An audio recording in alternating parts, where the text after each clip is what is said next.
الحمد لله نحمده ونستعينه ونستغفره ونؤمن به ونتوكل عليه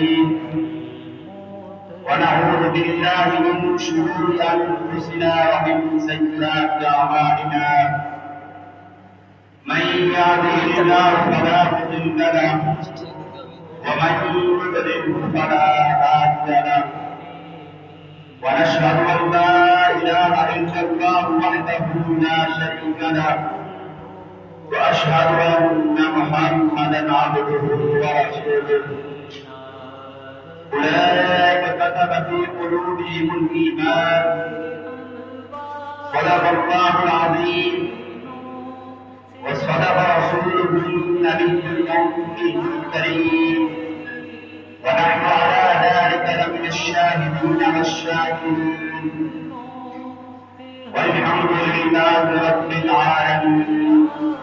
تقاضا ہے کہ پھر دنیا میں شان حق حمیدہ ہو، عرب کی راہ گزاروں میں کوئی فاروق پیدا ہو، نہ استحسان کیسا ہو نہ استبداد کسری ہو، مساوات ہو عدالت کا زمانے بھر میں چرچا ہو، بڑا ہوگا پھر کسرے جہاں میں اہل باطل کا، بڑا ہوگا پھر کسرے جہاں میں اہل باطل کا، کوئی فاروق بھی اٹھے تو حق کا بول والا ہے. واجب الاحترام قابل صد احترام معززین طلباء کرام، السلام علیکم ورحمۃ اللہ وبرکاتہ.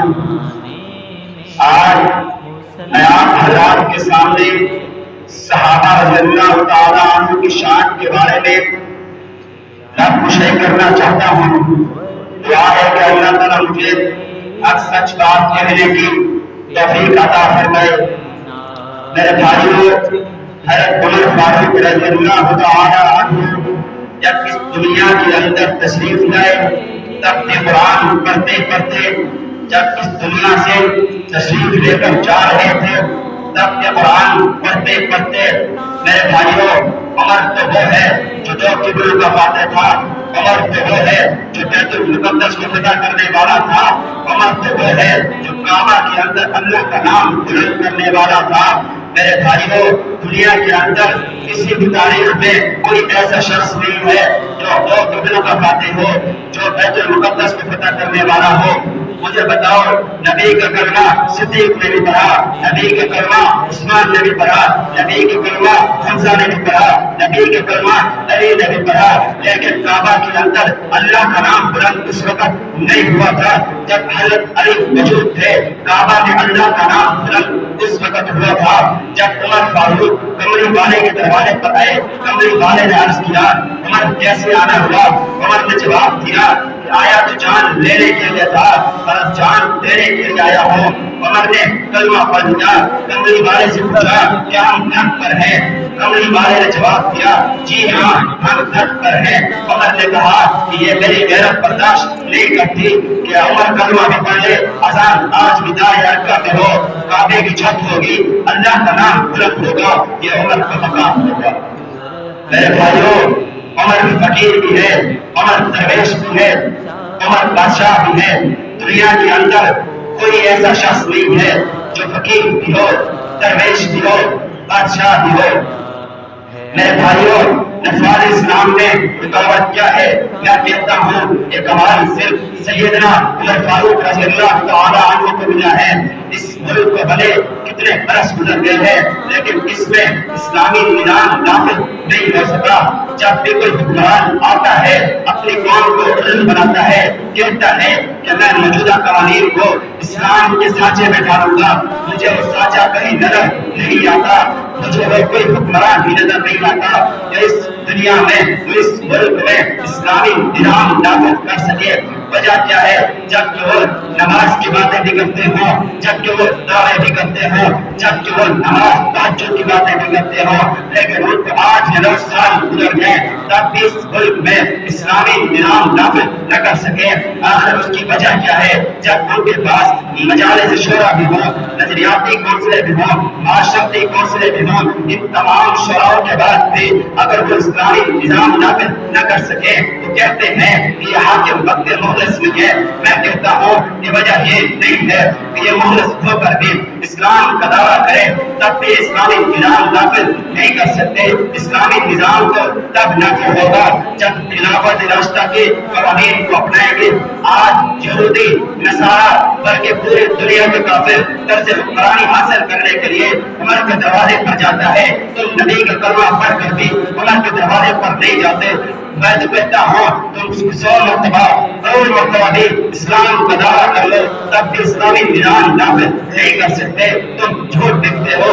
یہ اسلامی نظام آئے گا تو وہ عمر کے دروازے سے آئے گا. آپ کے سامنے ایک حضرت عمر فاروق کا واقعہ بیان کرتا چلا.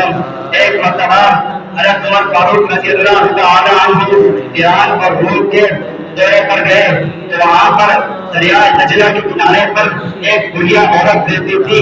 اس کے پاس گئے، اس سے کہا کہ تیرا عمر کے بارے میں کیا خیال ہے؟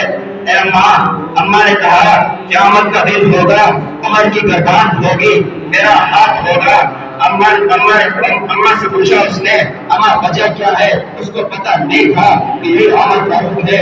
اس نے کہا کہ عمر کو خلیفہ بنے کتنے برس گزر گئے ہیں لیکن وہ آج تک میرے پاس میرا حال پوچھنے کے لیے نہیں آیا. عمر نے عرض کیا کہ اماں عمر کو کیسے پتا چلے کہ وہ تو یہاں رہتی ہے؟ اس نے جواب دیا، بڑھیا نے جواب دیا جب عمر کو یہ پتا نہیں ہے کہ ایک بڑھیا عورت دریائے دجلہ کے کنارے پر رہتی ہے تو اس کو حکمرانی کرنے کا کوئی حق نہیں ہے. یہ ہے طرز حکمرانی، اس کو اپنائے بغیر پاکستان میں اسلام نافذ نہیں ہو سکتا. میرے بھائیوں، آپ کے سامنے ایک معمول فاجر چوری کا واقعہ بیان کرنا چاہوں گا. ایک مرتبہ حضرت عمر فاروق رضی اللہ تعالی عنہ نے فوج کے سپاہ سالار سے پوچھا کہ کتنا سامان باقی ہے. اس نے کہا کچھ باقی نہیں رہا. عمر نے ایک آدمی کو حکم دیا 50 سامان لے کر آ. وہ گیا، سامان لے آیا، سالن پکایا ہوا، سالن تیار کیا ہوا. اور فاروق خود بیٹھ گئے تقسیم کرنے کے لیے. دوران تقسیم میں ایک صحابی کو دیکھا، وہ بائیں ہاتھ سے کھا رہا تھا. عمر نے اس کے پاس چلے گئے. عمر نے کہا تجھے یہ پتا نہیں ہے کہ دائیں ہاتھ سے کھانا کھانا چاہیے، تو بائیں ہاتھ سے کھا رہا ہے. اس نے جواب دیا جب میں ایک مرتبہ جنگ کے لیے گیا تھا آپ صلی اللہ علیہ وسلم کے ساتھ تب میرا دایاں بازو کٹ چکا تھا اس لیے میں بائیں ہاتھ سے کھاتا ہوں. عمر روک پڑے، اس کے آگے ہاتھ جوڑ دیے، کہا کہ مجھے معاف کر دو. اس نے کہا اے امیر المؤمنین آپ کا قصور کیا ہے؟ اس نے جواب دیا کہ قیامت کے دن جب نبی مجھ سے پوچھے گا کہ میرا ایک معذور فوجی تھا، وہ کپڑے کیسے پہنتا تھا، وہ وضو کیسے کرتا تھا، وہ کپڑے کیسے دھوگا، کہ تو نے اس کے لیے نوکر مقرر کیا تھا، میں اس کو جواب کیا دوں گا؟ تو اس وجہ سے تو مجھے معاف کر دے تاکہ میں قیامت کی رسوائی سے بچ سکوں. یہ ہے عمر کا قانون، یہ ہے عمر کی عدالت.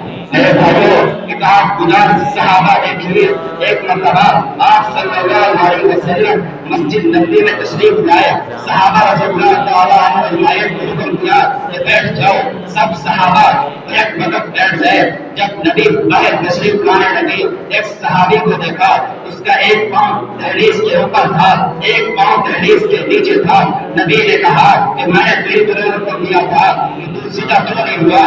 اس نے کہا اگر میں سیدھا ہوتا میرے حکم کی نافرمانی ہو جاتی. یہ سن کر نبی باہر بکریوں کے ریوڑ کی طرف چلے گئے.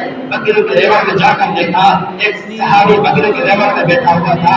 آپ صلی اللہ علیہ وسلم نے فرمایا اے ابو درداء میں نے تجھے تو حکم نہیں دیا تھا کہ تو بیٹھ جا، تو کیوں بیٹھ گیا ہے؟ اس کا جواب سنیے. اس نے کہا جب بات تیرے مقام کی ہے، بات تیری عظمت کی ہے، بات تیری رفعت کی ہے، بات تیری بلندی کی ہے، بات تیری محفل کی ہے، کیا خوب کہا اس شہر نے کہ درد مندوں سے نہ پوچھ کہ کہاں بیٹھ گئے، درد مندوں سے نہ پوچھ کہ کہاں بیٹھ گئے، دل محفل میں غنیمت ہے جہاں بیٹھ گئے. یا کہ مدد تعالی میں صحابہ رضی اللہ تعالی عنہم کی شان پر نچ کے